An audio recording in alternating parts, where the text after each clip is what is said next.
Hi everyone, how are you doing?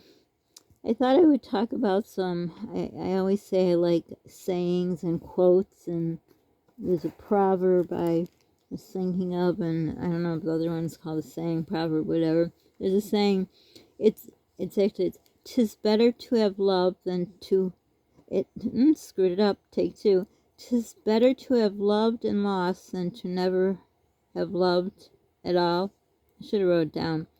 Alfred Lloyd Tennyson. I believe he was an English poet.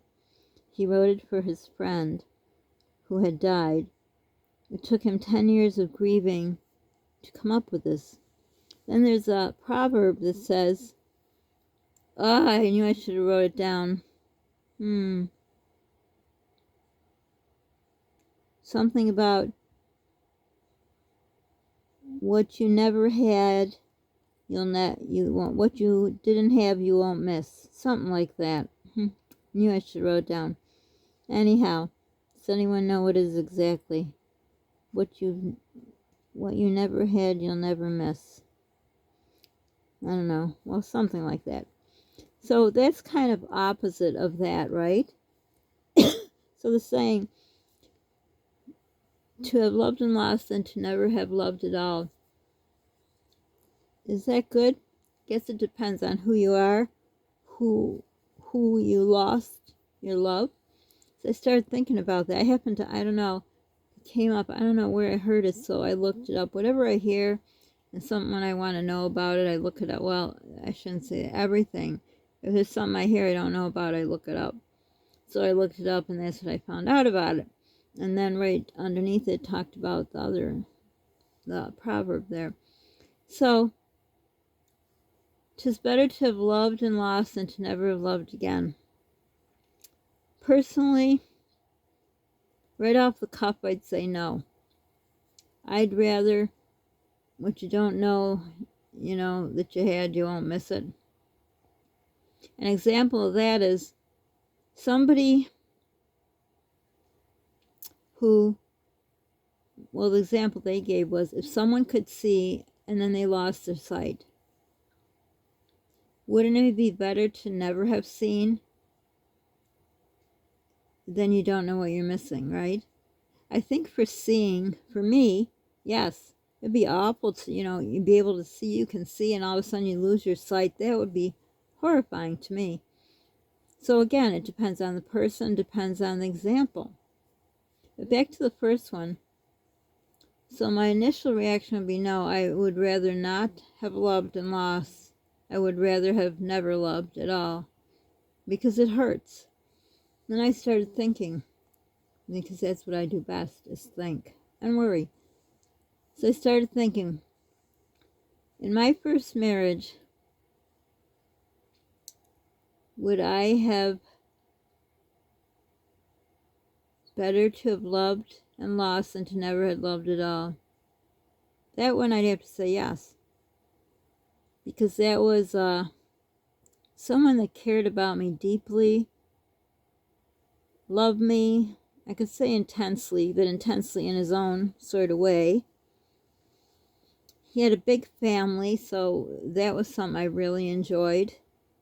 Sadly, when the marriage ended, they decided, to end it. I mean, my kids and I weren't invited to any, Sunday dinners or anything, which I don't understand because we all got along real well. Never understand that. But it's the way it is. So that, I agree with the saying. Now, the second one,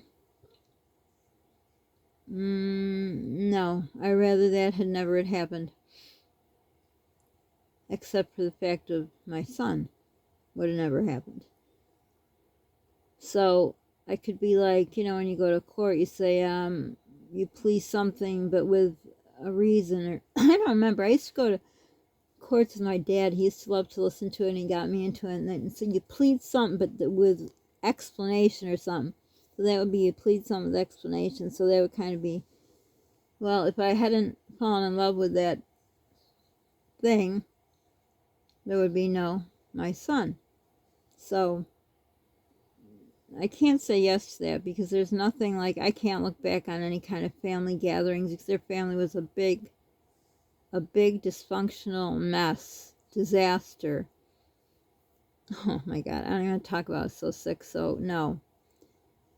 To never have something, then you don't know what you're missing. Again, off the cuff, I'd say yeah, most definitely, especially with the example they gave about the seeing. Even think about hearing. If you can hear and then you can't. You could smell and then you can't. You could walk and then you can't. I don't know. I think more the second one. If you want to comment, might shut my comments off because there's no point in leaving them on if nobody comments. But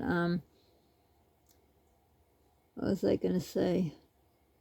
I'd be interested to know, well, in both of them, the first one and the second one, but the second one more, because I can't think of an example of what, unless again you use the love thing. If you never loved, you didn't know what you lost. I think that one, I just like that saying, and I can't think of anything that I would, even though I said my first marriage, you know, the first statement I would say true, but no, in the whole realm of things, I'd say what you don't have, you won't miss. I agree with that. That I can't see anything that I would have had that I would lose, that I would miss. So it'd be interesting if it made any sense. I just try to remember both the phrases. I'm surprised I remember the name of the poet. But even if you talk about, you know, let's say 5 years ago, what everything was like, because excuse me, that was horrible. Sorry. Can you remember what the world was like 5 years ago? I can't. I don't even know what that normal was. I can remember 4 years ago what abnormal was, and I remember thinking there's no end in sight. My gosh, this was just fear and terrible and awful. And then when you saw when people went on with their lives and whatever, but I don't think anything got back to the way it was before. Me personally, I don't think so. I think everything's changed forever.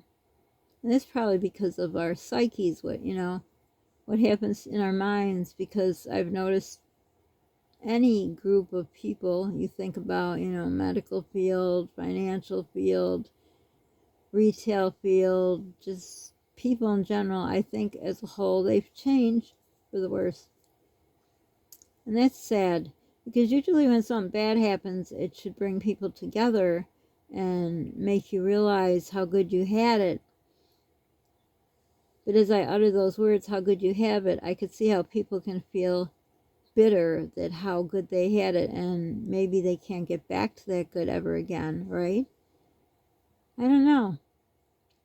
Because I know everybody, I hear them saying how, everything's changed and how the world has changed, and we'll never, I believe, sadly, that we'll never be what we were, because everything's just going wrong and continues to get worse, and inflation, my gosh, it's like, I remember in school, I used to love history. I would raise my hand always if you had to do an interview, you had to interview someone in the community. I would love to do it.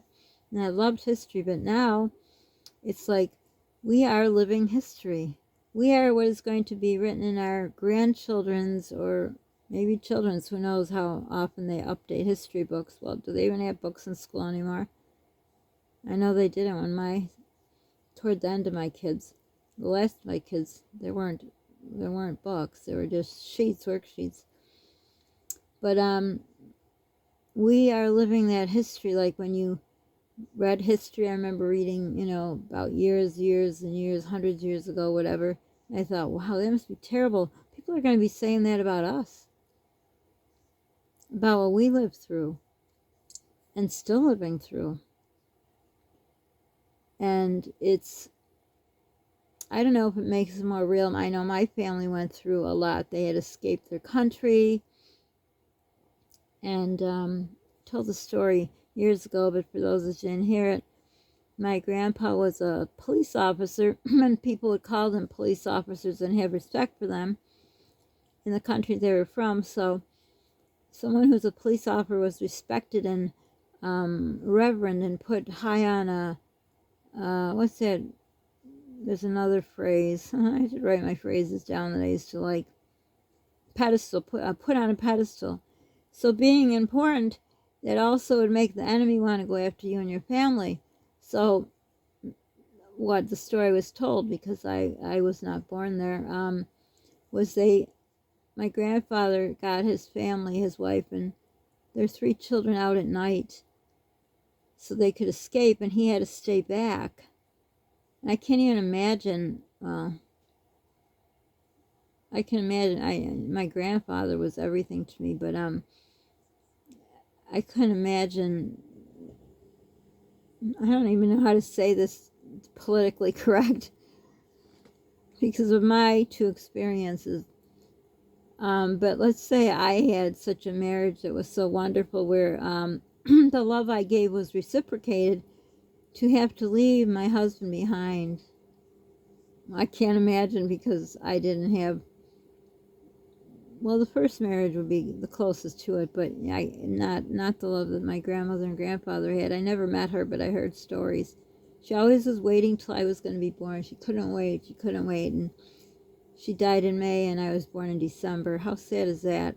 She was waiting for her grandchild. My cousin was her first grandchild. The one I'll have to talk about the stories again between my cousin and I. We were like brother and sister. He lived in Canada. I lived here in the States. I started out my life in Canada, though. I wish I stayed there. I'm sure my life would have turned out a lot better. But anyhow, so she had one, he was a grandson, and I'm sure that, they were hoping for a girl, because, I don't know, it's kind of the way of nature. And I'm sure not all people do, but it's just usually this boy, then hope for a girl. I'm not saying everyone does that, but I just had a feeling that I was told somewhere along the line that she thought it was going to be a girl. And how sad. How sad. A grandmother I'll never know, only through pictures and the stories I was told. So again, that saying,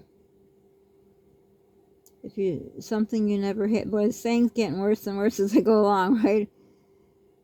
Something you didn't have, you won't miss. Well, here I go. Now I'm proving myself wrong with the answer I gave. Something I never have, I'll never miss. That grandmother, I heard so much about her and how much she waited and couldn't wait to hold me and love me.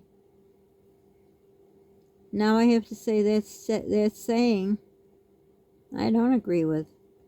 Because I wish I would have met my grandmother. I wish I would have met this wonderful person that was waiting so much for me to be born. So there you go.